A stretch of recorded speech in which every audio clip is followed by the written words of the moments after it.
Good morning.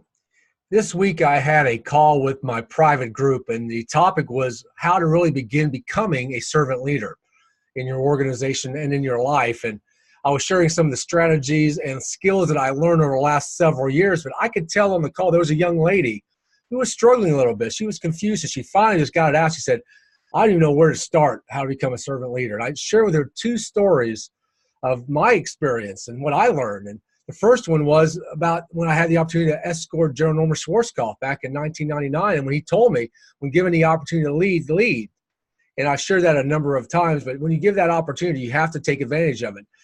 People expect you to step up and lead, so start leading. But the second thing I shared was something from 1983 when I got my first restaurant manager job, and my first manager, Jim Moran, taught me. And he told me, he said, the first thing a leader needs to do is to find what reality is.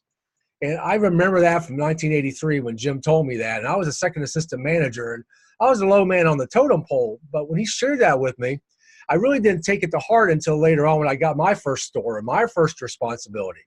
And I had the P&L. So I had to really define reality for our store and what our mission was going to be for our store going forward. And that really helped and propelled me in my career. And then that's how I started moving on to sales and sales leadership and sales management. So if you're leading a team, if you want to become a great servant leader for not only your organization, but in your life and any of the organizations you're involved with, remember, when given the opportunity to lead. And second, be able to define reality first.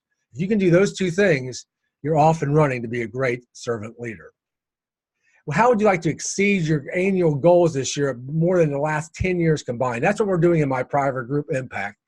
I have a great group of people. We're teaching these skill sets. So if you're interested, I'd love to have a conversation with you.